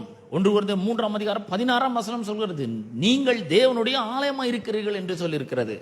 எபேசியர் 2ஆம் அதிகாரம் 19 22 வரைக்கும் உள்ள வசனங்களை நாம் வாசிக்கும் பொழுது, நீங்கள் தேவனுடைய ஆலயமாக கூட்டி கட்டப்பட்டு வருகிறீர்கள் என்று சொல்லப்படுகிறது. இங்கிருந்து தான் இந்த நதி பாய ஆரம்பிக்கிறது. அந்த நதி என்ன நதினா, ஜீவனை அளிக்கிற பரிசுத்த ஆவியானவர் என்கிற நதி. அந்த நதி யாரு? நமக்குள்ள விசுவாசிக்கிற, நமக்குள்ள ஜீவ தண்ணீர் உள்ள நதிகளாய் அவர் புறப்பட்டு வர்றார். பாருங்க பிரியமானவர்களே, நான் சொல்றேன், இந்த நதி பாயிற இடத்துல எல்லாம் ஒரு பெரிய ஒரு சந்தோஷம், பாயிற இடத்துலலாம் ஒரு பெரிய சுகம் இருக்கிறதை நாம் பார்க்கிறோம். இந்த 4-5 வசனங்கள்ல நாம பார்க்கும் பொழுது அந்த இடத்துல வந்து நிறைய இடங்கள்ல அவர் வந்து இந்த கடக்க பண்ணினார், தண்ணீரை கடக்க பண்ணினார் அப்படின்றத நாம பார்க்க முடிகிறது. பின்னும் அவர் 1000 முழம் வளர்ந்து என்னை தண்ணீரை கடக்க பண்ணினார். அங்கே தண்ணீர் முழங்கால் அளவாய் இருந்தது. அவர் 1000 முழமும் அளந்து என்னை கடக்க பண்ணினார். அங்கே தண்ணீர் இடுப்பு அளவாய் இருந்தது. பின்னும் அவர் 1000 முழம் அளந்தார். அங்கே அது நான் கடக்கக்கூடாத நதியா இருந்தது. தண்ணீர் நீச்சாழமும் கடக்க முடியாத நதியுமாய் இருந்தது. எத்தனை முறை? 3 முறை அது தண்ணீர் கடக்க முடியாத ஒரு நதியா இருந்தது. அப்ப இந்த நதி என்ன பண்ணுகிறது? பாய்கிறது. பாயிற இடத்திலெல்லாம் ஒரு பெரும் சுகம் உண்டாகிறது. இந்த நதி எந்த அளவுக்கு இந்த நதியில ஆழமாய் போறோமோ அந்த அளவுக்கு அது ஜீவனை கொண்டு வருகிறதா இருக்கிறது. 1000 முழம் அப்படின்றது 1750 அடி, 530 மீட்டர். அப்போ 4ஆம் வசனம் சொல்லுகிறது, 3ஆம் வசனத்துல அவர் தண்ணீரை கடக்க பண்ணினார். தண்ணீர் கணுக்கால் அளவா இருந்தது. இப்ப பாருங்க, உள்ள டிவைன் எனர்ஜியும் ஸ்ட்ரென்த்தை கொடுக்குற ஒருத்தர் வந்தாச்சு. உள்ள அபிஷேகம் இருக்கு, உள்ள பரிசுத்த ஆவியானவர் இருக்கிறாரு, ஜீவ தண்ணீர் உள்ள நதிமான இருக்கிறது. கணுக்கால் அளவுன்றது எதை குறிக்கிறதுனா, நாம அவரோடு கிறிஸ்துக்குள்ளான ஒரு நடக்கையை குறிக்கிறது. நம்ம ரட்சிக்கப்படுகிறோம், பரிசுத்த ஆவியானவர் உள்ள வராரு. அப்படி உள்ள வரும்பொழுது அவரோடு கூட அவருக்குள்ளாக நாம நடக்கிறோம். அவருக்குள்ளாக அவரோடு கூட நம்ம நடக்கும் பொழுது நம்முடைய வாழ்க்கை மாற்றம் அடைகிறது. பெரிய மாற்றம் ஏற்படுது. பாருங்க, சீஷர்கள் 3.5 வருஷம் கூட இருந்தாங்க. நிறைய காரியங்களை இயேசு போதித்தாரு. ஆனா அவர் சொல்றாரு, கடைசியில் அவர் போறதுக்கு முன்னாடி சொல்றாரு, நீங்க உன்னதத்திலிருந்து வரும் பலனால் தரிப்பிக்கப்படும் வரைக்கும் எருசலேமில் என்ன பண்ணுங்கள்? தரித்திருங்கள் அப்படின்றாரு. அவங்க அதே மாதிரி போய் தரித்திருந்தார்கள். பரிசுத்த ஆவியானவர் உங்களிடத்தில் வரும்பொழுது நீங்கள் பலன் அடைந்து, ஒரு பெரிய வித்தியாசமான ஒரு பலன், ஒரு பெரிய ஸ்ட்ரென்த், தெய்வீக சக்தி உள்ள வரும் அப்படின்றார். அது வரைக்கும் காத்திருங்கள். அப்ப 2ஆம் அதிகாரத்துல அவங்க போய் காத்துட்டு இருக்காங்க. காத்துட்டு இருக்கும்போது பரிசுத்த ஆவியானவர் அவங்க மேல வந்து இறங்கினாரு. பலத்த காற்றடிக்கிற முழக்கம் போல ஒரு சத்தம் உண்டாகி, அக்கினிமயமான நாவுகள் போற பிரிந்திருக்கும் நாவுகள் ஒவ்வொரு மேலும் வந்து அமர்ந்தது. சடுதியாய் ஒரு முழக்கம் உண்டாகுது, பேரிரைச்சல் உண்டாகிறது. அங்கே அந்த வீடு முழுவதும் நிரம்பிற்று. ஒரு பெரிய பிரசன்னம் வந்துச்சு. ஒரு பெரிய அக்கினி மயமான நாவுகள் போல பிரிந்திருக்கும் நாவுகள் அங்க காணப்பட்டது. எல்லாருமே வந்து அமர்ந்தது. எல்லாரும் பரிசுத்த ஆவியானவரால் நிரப்பப்பட்டார்கள். இந்த தேவ நதி, ஜீவ நதி ஒவ்வொரு சீஷர்களுக்குள்ளும் அப்போஸ்தலர்களுக்குள்ளும் வந்தாச்சு. மேல் வீட்டரில் கூடியிருந்த 120 பேருக்குள்ள அந்த ஜீவ நதி உள்ள வந்தாச்சு. 2ஆம் அதிகாரத்துல அந்த நதி வருது. பேதுரு எழுந்து பேசுறாரு, இந்த நதி உள்ள இருந்து புறப்பட்டு வருது. யோவேல் எடுத்து கனெக்ட் பண்றாரு. நீங்க பாக்குறீங்களே, இது வந்து எங்க யோவேல் தீர்க்கதரிசினால் உரைக்கப்பட்டது இப்ப நிறைவேறுகிறது அப்படின்றாரு. எப்படி இந்த நதி எப்படி கனெக்ட் பண்ணி பாருங்க. இயேசுக்குள்ள அளவில்லாமல் பரிசுத்த ஆவியானவர் இருந்த பொழுது எப்படி அவர் அற்புதமா பிரசங்கம் பண்ணார், அது மாதிரி இப்ப பேதுரு பிரசங்கம் பண்ண ஆரம்பிக்கிறாரு. ஏராளமான பேர் ரட்சிக்கப்படுகிறார்கள். ஏராளமான பேருடைய வாழ்க்கைகள் மாற்றப்படுகிறது. Lives are changed because of this divine fountain. இந்த தேவ நீரூற்று புறப்பட்டு வருகிறது மூலமாக, அது மூலமா தொடப்பட்டு ஆயிரக்கணக்கான மக்களுடைய வாழ்க்கைகள் மாற்றப்படுது. உள்ள நதி வரும்பொழுது உள்ள சந்தோஷம் வருது. நாம பேசும்பொழுது அந்த சந்தோஷம் மற்றவர்களுக்குள்ளும் போகிறது. இந்த நதி போய் தொடும் பொழுது குஷ்டரோகம் நீங்குகிறது. அதே போல பாவம் விலகுகிறது, பரிசுத்தம் உள்ள வருகிறது, ஒரு பெரிய தெய்வீக சக்தி உள்ள வருகிறது, தைரியம் வருகிறது, பயம் வெளியே போகிறது. இவ்வளவு அற்புதம் நடக்குது பாருங்க. இதெல்லாம் முடிச்சுட்டு 3ஆம் அதிகாரத்தில் முதல் அற்புதம் நடக்குது. இந்த சீஷர்கள் மூலமாக முதல் அற்புதம் நடக்கிறது. அது என்ன ஒரு அற்புதம் அப்படின்னு சொன்னா, இவர்கள் ஜெப வேலையாகிய 9ஆம் மணி வேளையிலே தேவாலயத்துக்கு உள்ள போறாங்க. தேவாலயத்துக்கு உள்ள போகும்பொழுது நாள்தோறும் ஒருத்தன் என்ன பண்றான், தேவாலயத்தின் வெளியே வாசல்ல தி கேட் ஆஃப் பியூட்டி அப்படின்னு அலங்கார வாசல். நம்ம சொன்ன தேவாலயத்தினுடைய வாசல்ல இருந்து அது புறப்பட்டு வருது. அதே வாசல் தான் இங்கேயும் சொல்லப்பட்டிருக்குது. எசேக்கியேல் தீர்க்கதரிசன புஸ்தகத்தில் எழுதப்பட்ட அந்த வாசல் தான் இந்த வாசல். ஜெபாலயத்தில் தேவாலயத்தினோட வாசல்ல அந்த அலங்கார வாசல்ல உட்காந்து பிச்சை கேட்டுக்கொண்டிருந்தான். தேவ நதி எங்கிருந்து புறப்பட்டுச்சோ அதே இடத்துல உட்காந்து அவன் பிச்சை கேட்டுக்கொண்டிருக்கிறான். பேதுரும் யோவானும் அவங்க நடந்து போறாங்க. அவங்க சொல்றாங்க, பொண்ணு வெள்ளி என்கிட்ட இல்லை, ஆனா என்னிடத்தில் இருக்கிறதை நான் உனக்கு தருகிறேன். நசரேயனாகிய இயேசுவின் நாமத்தினால நீ எழுந்து நட என்று நான் உனக்கு சொல்லுகிறேன் சொன்ன உடனே இவர்களுக்குள்ள இருந்த அந்த தேவ நதி, ஜீவ தண்ணீர் உள்ள நதி போற இடத்தெல்லாம் சுகத்தை உண்டு பண்ணுகிற நதி, போற இடத்தெல்லாம் ஆரோக்கியத்தை உண்டு பண்ணுகிற நதி, போற இடத்தெல்லாம் ஒரு பெரிய வல்லமை உண்டு பண்ணுகிற நதி. பாருங்க, இந்த மாதிரி ஒரு வல்லமையான காரியத்தை வேற யாராவது செய்ய முடியுமா? உலக பிரகாரமான ஆட்களால் செய்ய முடியுமா? முடியாது. பணத்தால் செய்ய முடியுமா? முடியாது.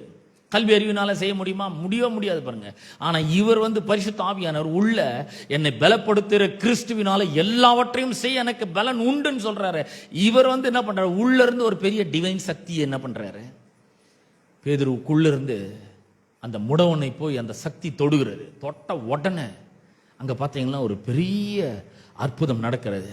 தாயின் வயிற்றிலிருந்து சப்பானியா பிறந்தவன் 40 வருஷம் நடக்க முடியாத திடீர்னு எழுந்து நின்று குதிச்சு அவன் நடந்து தேவாலயத்துக்கு உள்ளே போறான். அப்படியே இவ்வளவு வருஷம் வெளியே இருந்தான், 40 வருஷம் வெளியே, உள்ள எட்டி பார்த்தது கூட கிடையாது. அப்ப பாருங்க, இந்த நதி எவ்வளவு பெரிய அற்புதத்தை செய்கிறது. நான் சொல்றேன், இதே நதி உங்களுக்குள்ள இருக்கிறது, இதே அபிஷேகம் உங்களுக்குள்ள இருக்கிறது, இதே வல்லமை உங்களுக்குள்ள இருக்குது, இதே ஜீவன் உங்களுக்குள்ள இருக்கிறது. உங்களுக்குள்ள முதல்ல அந்த ஆரோக்கியத்தையும் சுகத்தையும் கொண்டு வரணும். முதல்ல நாம சுகமா இருக்கணும், ஆரோக்கியமா இருக்கணும். எந்தெந்த விதத்துல நம்ம எழுந்து நடக்க முடியாம இருக்கிறோமோ அந்தந்த விதத்தெல்லாம் எழுந்து நடக்க செய்கிற ஒரு ஜீவ நதி நமக்குள்ள இருக்குதுங்க. எல்லாத்தையுமே செய்ய முடியும். அப்ப நாம என்ன பண்ணணும்? முதல்ல விசுவாசிக்க ஆரம்பிக்கணும். எனக்குள்ள இந்த ஜீவ நதி இருக்கிறது, எனக்குள்ள இந்த தெய்வீக சக்தி இருக்கிறது, எனக்குள்ள டிவைன் எனர்ஜி இருக்கிறது. அவர் உள்ள இருக்கிறார், அபிஷேகம் பண்ணப்பட்டவர் உள்ள இருக்கிறார், அவருடைய அபிஷேகம் எனக்குள்ள இருக்குது, அவர் எனக்குள்ளதான் உலாவுறாரு. அதனால் நான் என்ன பண்ண போறேன்? எழுந்து நான் நடக்க போறேன், எழுந்து இந்த ஊழியத்தை செய்ய போகிறேன், எழுந்து இந்த குடும்பத்தை கட்ட போகிறேன், எழுந்து அநேகரை சொஸ்தமாக்க போகிறேன், எழுந்து அநேக பிசாசின் பிடியில் இருக்கிறவர்களை விடுதலையாக்க போகிறேன், எழுந்து பிரசங்கம் பண்ண போகிறேன், எழுந்து அநேக மக்களை கிறிஸ்துவண்டை ஈர்க்க போகிறேன். இது வரைக்கும் இல்ல, 40 வருஷம் பண்ணல ஒண்ணும், ஆனா இப்ப பண்றான். நான் சொல்றேன், எத்தனை வருஷம் நீங்க எதுவும் பண்ணாம இருக்கலாம், ஆனா இன்னைக்குள் உங்களுக்குள்ள அந்த பலப்படுத்துற கிறிஸ்து இருக்கிறார், அவருடைய அபிஷேகம் இருக்கிறார், அவருடைய பரிசுத்த ஆவியானவர் இருக்கிறார், அவர் ஜீவ தண்ணீர் உள்ள நதி போல இருக்கிறாரு. இந்த நதி பாயிற இடத்துல எல்லாம் ஒரு பெரிய சுகம் உண்டாகிறது. பிசாசின் கிரியைகள் வேறு இருக்கப்படுகிறது. பாருங்க, விடுதலை உண்டாகிறது. அப்ப உள்ள ஒண்ணும் இல்லை நம்ம நினைக்கிறதுனாலதான் எதுவுமே நம்ம போய் செய்ய மாட்டேங்கிறோம், எதுவும் நடக்க மாட்டேங்குது. ஆனா உள்ள இவ்வளவு பெரிய ஒரு பலப்படுத்துற கிறிஸ்து இருக்கிறான்னு சொல்லும் பொழுது எவ்வளவு பெரிய காரியங்களை நம்மளால நடப்பிக்க முடியும். பாருங்க, பேதுரும் யோவானும் பாருங்க, அப்பதான் அவங்க ஃபிஷர்மேன், அவங்க மீன் பிடிக்கிறவங்க, சாதாரணமான ஆட்கள். உங்களையும் என்னையோட சாதாரணமான ஆட்கள், உங்களையும் என்னையோட படிக்காதவர்கள், அவங்களோட நம்ம ரொம்ப நல்லா படிச்சிருக்கிறோம். அவங்களுக்குள்ள இருந்த அதே ஆவியானவர் இன்றைக்கு நமக்குள்ள இருக்கிறார். இந்த ஆங்கிள் டீப், கணுக்கால் அளவுன்றது கிறிஸ்துவோடு நடக்கிற ஒரு அனுபவத்தை குறிக்கிறதா இருக்கிறது. 40 வருஷம் நடக்க முடியல, ஆனா கிறிஸ்துவனுடைய அபிஷேகம் பேதுரு யோவானுக்குள்ள இருந்து அவனை போய் டச் பண்ண உடனே அவன் எழுந்து நடக்க ஆரம்பித்தான். வாழ்க்கையில முதல் முறை அந்த தேவாலயத்துக்குள்ள நுழைக்கிறான். இவ்வளவு வருஷம் வெளியே தான் இருந்தான், எட்டி கூட பார்த்ததில்லை. ஆனா இப்ப நடந்து உள்ள போறான், அவர்களை பின்பற்றி உள்ள போகிறான். நான் சொல்றேன், இந்த கிறிஸ்தவ ஜீவத்துக்குள்ள நம்ம வந்துட்டோம். ஏற்கனவே நமக்குள்ள பரிசுத்த ஆவியானவர் வந்துட்டாரு. எழுந்து நடக்க முடியாத நம்மளை நடக்க பண்ணி இருக்கிறாரு. கிறிஸ்துவோடு கை கோர்த்து கொண்டு நாம் நடக்கிறவர்களா இருக்கிறோம். கிறிஸ்து நமக்குள்ள உலாவுகிறார், நாம் அவருக்குள்ள உலாவிக் கொண்டு இருக்கிறோம். இதை முதல்ல புரிந்து கொள்ள வேண்டும். அவர் எனக்குள்ள வந்துட்டார், நானும் அவரும் ஒன்னா இருக்கிறோம். இயேசு சொன்னார்ல, நானும் என் பிதாவும் ஒன்றாய் இருக்கிறோம். போல நாமும் கிறிஸ்துவ ஒன்றாய் இருக்கிறோம், நாமும் பரிசுத்த ஆவியானவர் ஒன்றாய் இருக்கிறோம்.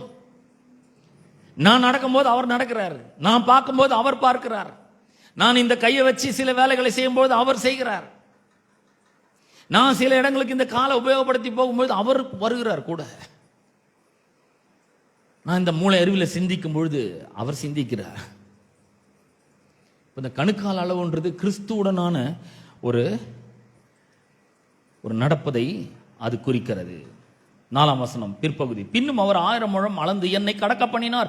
அங்கே தண்ணீர் இடுப்பளவா இருந்தது. இவ்வளவு நேரம் ஆங்கிள் டீப்ல தான் இருந்தது.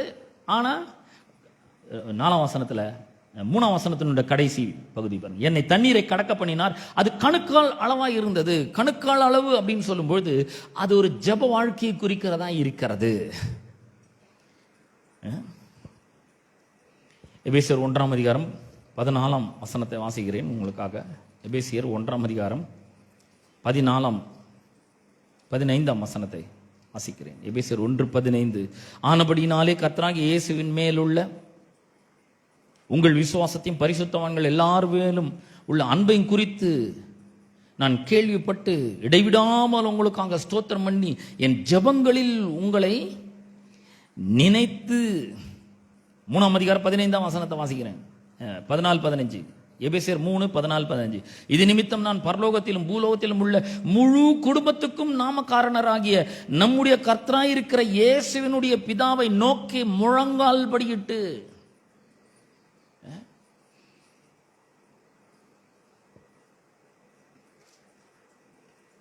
அப்ப இந்த முழங்கால் அளவு அப்படின்றது நம்முடைய ஜெப வாழ்க்கையை அது குறிக்கிறது. எந்த அளவுக்கு நாம் அதிகமாக ஜெபிக்கிறோமோ அந்த அளவுக்கு பரிசுத்த ஆவியானவர் நமக்குள்ள கிரியை செய்கிறவராய் இருக்கிறார்.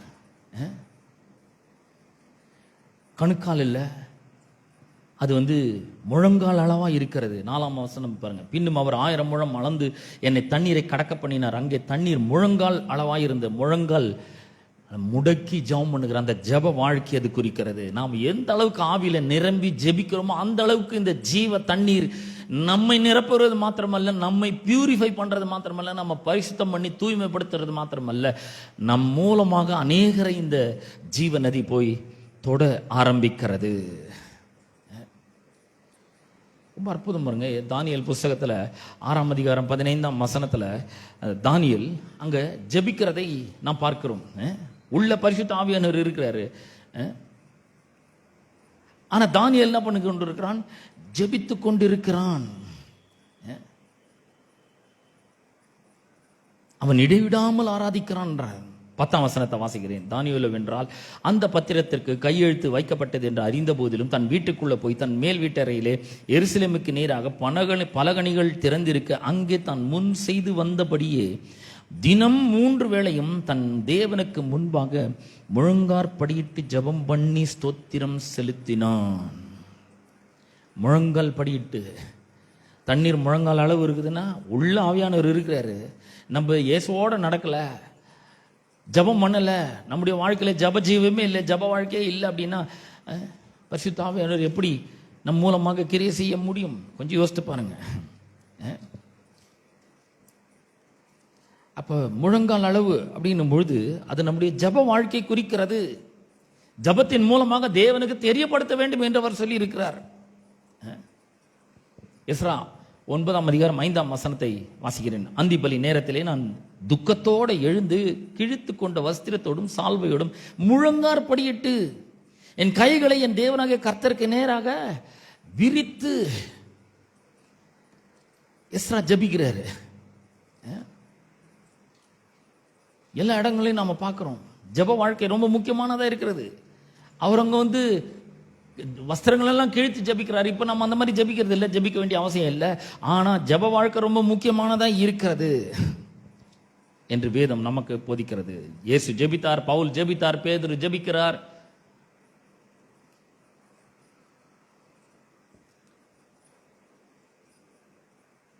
இயேசு எப்படி ஜெபிக்கிறார் பாருங்க. லூக்கா 22ஆம் அதிகாரம் 41ஆம் வசனத்துல அவருக்குள்ள பரிசுத்த ஆவியானவர் இருந்தார் தானே. ஆவியானவர் அளவில்லாமல் தம்முடைய ஆவியை தேவன் கொடுத்திருந்தாரு. 41ஆம் வசனத்துல அவர்களை விட்டு கல்லெறி தூரம் அப்புறம் போய் முழங்கால் படியிட்டு, பிதாவே உமக்கு சித்தமானால் இந்த பாத்திரம் என்னை விட்டு நீங்கும்படி செய்யும் ஜெபிக்கிறார். இயேசு ஜெபித்தார். உள்ள பரிசுத்த ஆவியானவர் இருக்கிறாரு, ஆனா அவர் ஜெபிக்கிறார். பரிசுத்த ஆவியானவர் பவுலுக்குள்ள இருக்கிறாரு, ஆனா அவர் ஜெபிக்கிறாரு. முழு குடும்பத்துக்கும் நாமக்காரனராகிய இயேசு கிறிஸ்துவின் பிதாவாகிய தேவனை நோக்கி முழங்கார் படியிட்டு ஜெபிக்கிறார். அப்ப இந்த ஜப ஜீவியம் ரொம்ப அவசியமாய் இருக்கிறது. எசேக்கியேல் 47ஆம் அதிகாரத்தை திருப்போம் மறுபடியும். இந்த ஜீவ நதி உள்ளிருந்து புறப்பட்டு வருகிறது பாருங்க. இது என்னெல்லாம் பண்ணுகிறது நம்ம பார்ப்போம். 4ஆம் வசனம். பின்னும் அவர் 1000 முழம் அளந்து என்னை கடக்க பண்ணினார். அங்கே தண்ணீர் இடுப்பளவாய் இருந்தது. இடுப்பளவு அப்படின்னு சொல்லும் பொழுது அது நம்முடைய ரீப்ரொடக்டிவ் ஆர்கன்ஸை டச் பண்ணுது. எது? இந்த ஜீவ நதி, இந்த ஜீவ தண்ணீர் உள்ள நதி. இந்த புருஷர் என்ன பண்றாரு? மெதுவா அந்த தேவாலயத்தினுடைய வாசல்ல இருந்து புறப்பட்டு வர தண்ணீருக்குள்ள இந்த எசேக்கியேல் தீர்க்கதரிசியை கொண்டு போறாரு. தண்ணீர் கொஞ்சம் கொஞ்சமா அப்படியே ட்ரிப் ஆயிட்டே இருக்கு. கொஞ்சம் கொஞ்சமா மெதுவா அப்படியே ஊத்துது, கொஞ்சம் மெலிசா அப்படியே ஊத்துது. அப்புறம் கொஞ்சம் கொஞ்சம் உள்ள நடந்து போக போக கணுக்கால் அளவு வருது, அப்புறம் முழங்கால் அளவு வருது. இன்னும் உள்ள போன உடனே இடுப்பளவு வந்தது. இடுப்பளவுன்னும் பொழுது நம்முடைய ரீப்ரொடக்டிவ் சிஸ்டத்தை, ஆர்கன்ஸ் எல்லாம் அது டச் பண்ணுது. எது? லைஃப் கிவிங் ஸ்பிரிட், ஜீவனை அளிக்கிற ஆவியானவர் எங்க வரைக்கும் வராருன்னா நம்முடைய லாயின்ஸ், நம்முடைய இடுப்பளவு வராரு அவர். அப்படி வரும் பொழுது நாம் ஆவிக்குரிய கனிகளை நாம் கொடுக்கிறோம். அது மட்டுமல்ல, ஆவிக்குரிய பிள்ளைகளை நாம் பெற்றெடுக்க ஆரம்பிக்கிறோம். தேவனுடைய மகிமைக்காக இடைவிடாமல் நம்மால் உழைக்க முடிகிற பாருங்க. இடுப்பளவு வரும் பொழுது அப்படிப்பட்ட அற்புதங்கள் நடக்கிறது. ஆவிக்குரிய கனிகளை கொடுக்கிறோம், பலனை கொடுக்கிறோம், ஆவிக்குரிய பிள்ளைகளை பெற்று எடுக்கிறோம். அப்போஸ்தலனாகிய பவுல் சொல்றாரு, கிறிஸ்துக்குள் உங்களை நான் பெற்றேன்றாரு. பவுல் யாரெல்லாம் பெற்றிருக்கிறார் பாருங்க. தீமோத்தேயு, தீத்து, பிலமோன், நிறைய பேரை அவர் கிறிஸ்துக்குள் பெற்றெடுக்கிறார். எப்போ? பரிசுத்த ஆவியானவர் இடுப்பளவு வந்துட்டாரு. அப்படி வரும்பொழுது அவர் நம்முடைய ரீப்ரொடக்டிவ் ஆர்கன்ஸ் எல்லாம் டச் பண்றாரு. டச் பண்ணும்பொழுது பெரிய அற்புதம் நடக்கிறது. ஆவிக்குரிய கனிகளையெல்லாம் நாம் கொடுக்க ஆரம்பிக்கிறோம். தேவனுடைய மகிமை விளங்கும்படியான ஒரு அயராத உழைப்பை நாம் கொடுக்கிறோம். போய் வேலை செய்கிறோம், வீடுகளை சந்திக்கிறோம், மக்களை சந்திக்கிறோம், அவர்களுக்காக ஜெபிக்கிறோம், அவர்களுக்காக நாம தீர்க்கதரிசனம் உரைக்கிறோம், அவர்களுக்காக சுவிசேஷத்தை அறிவிக்கிறோம், அவர்களுக்காக ஜெபிக்கிறோம், அவர்களுக்காக போய் ஜெபித்த அற்புதங்களை அவர்களுடைய வாழ்க்கையில நடப்பிக்கிறோம். தேவனுடைய மகிமை வெளிப்படுகிற காரியங்களை நாம் செய்ய ஆரம்பிக்கிறோம். இடுப்பளவு இது. அதுக்கப்புறம் பார்த்தீங்கன்னா நீச்சாழம்.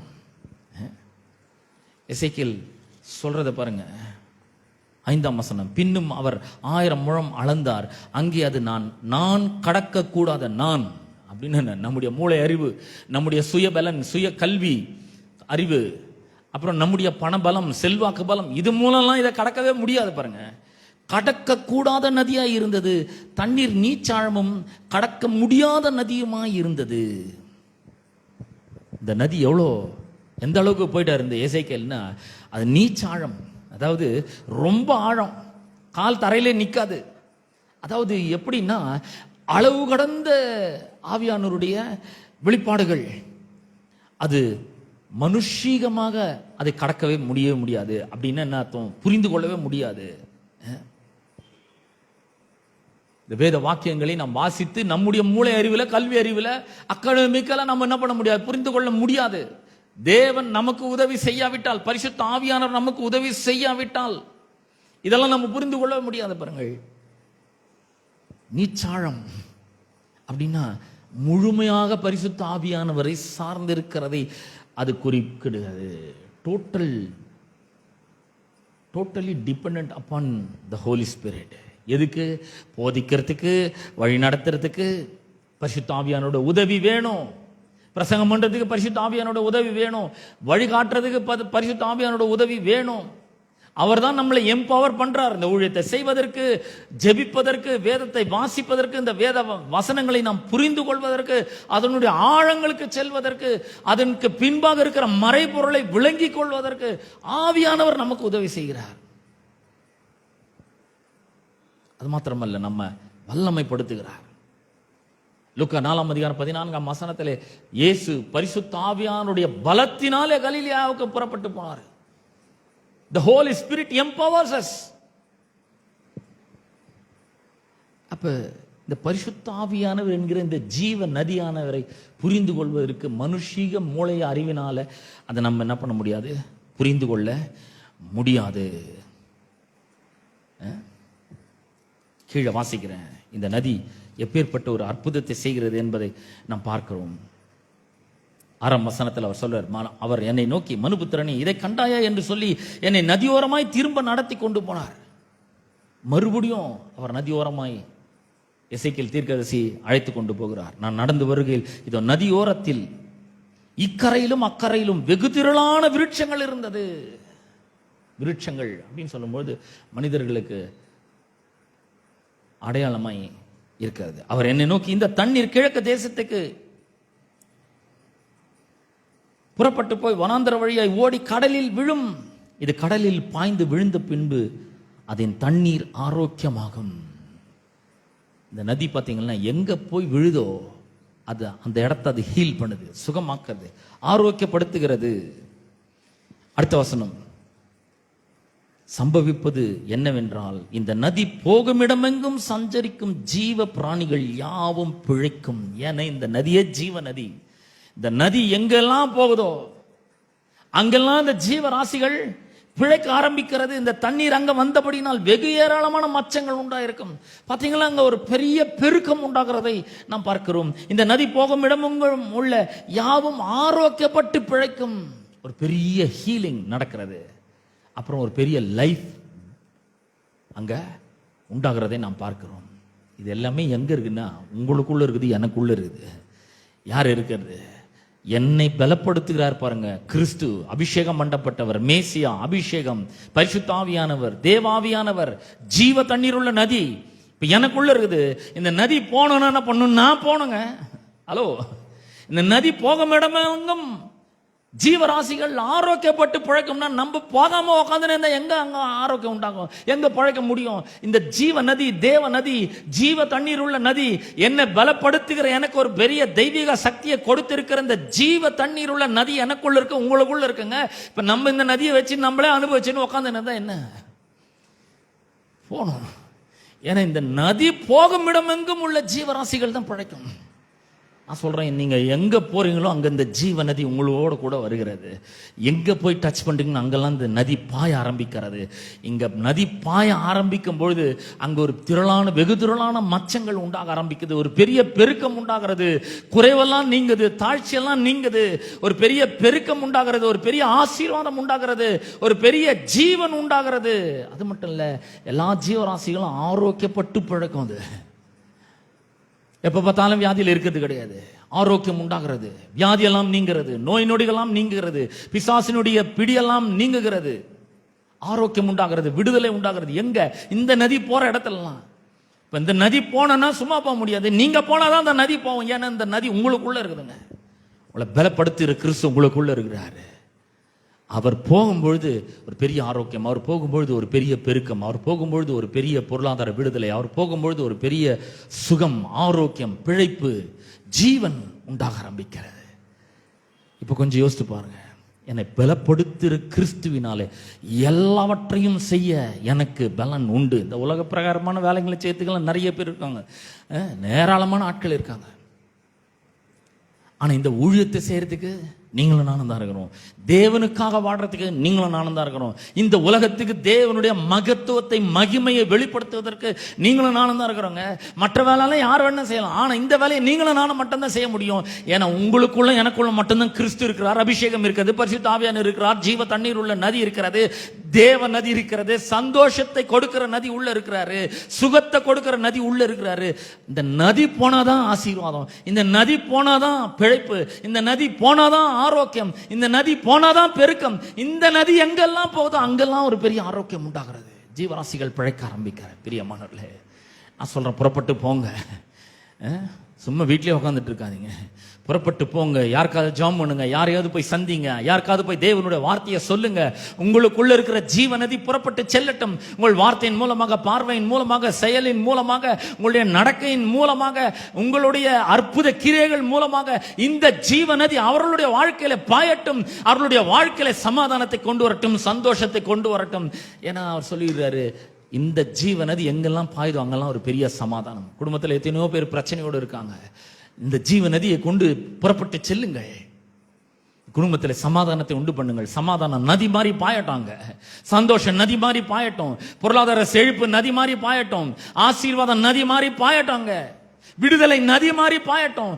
ஏன்னா உங்களுக்குள்ள ஜீவ தண்ணீர் உள்ள நதிகள் புளூரல்ல சொல்லி இருக்குது. வெறும் ஒரே ஒரு நதி இல்ல, புளூரல்ல இருக்குது. சமாதான நதி, சந்தோஷன்ற நதி, ஆசீர்வாதம்ன்ற நதி, ரட்சிப்புன்ற நதி, மீட்புன்ற நதி, பாவ மன்னிப்புன்ற நதி, தேவனுடைய மகிமை என்கிற நதி, அற்புதம் என்கிற நதி உங்களுக்குள்ள இருந்து பாய்ந்து செல்லட்டும். நதி போனோம்னா நீங்க போகணும். நீங்க போனாதான் நதி உங்களோடவே வரும். நீங்க போய் பேசும்போது தான் நதி பாய ஆரம்பிக்கும். ஜெபிக்கும் போது நதி பாய ஆரம்பிக்கும். கடவுளுடைய வார்த்தைகளை பேசும்பொழுது நதி பாய ஆரம்பிக்கும்.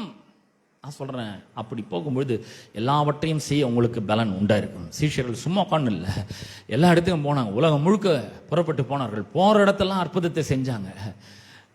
பரிசுத்த பவுலுக்குள்ள இருந்த அந்த நதி எங்கெங்கெல்லாம் போச்சு அங்கெல்லாம் பெரிய உயிர் மீட்சி உண்டு பண்ணது. எந்தெந்த ஊருக்கு போனாலும் அந்த நதி கூடவே போகுது. அங்கெல்லாம் ஒரு பெரிய கதவை திறக்குது. அங்கெல்லாம் விசுவாசிகளுடைய உள்ளத்தை கர்த்தர் திறக்கிறாரு. லீதியாளோட உள்ளத்தை திறக்கிறாரு. புறஜாதிகளுக்கு விசுவாசத்தின் கதவை திறக்கிறாரு. பெரிதும் அனுகூலமான கதவு திறக்குது. ஏன்னா இந்த நதி பாயணும்.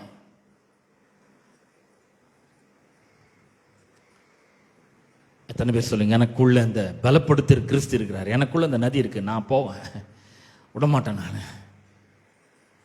நான் சொல்றேன், இந்த நாள் முழுக்க தியானியுங்கள், வாரம் முழுக்க தியானியுங்கள், மாதம் முழுக்க தியானியுங்கள்.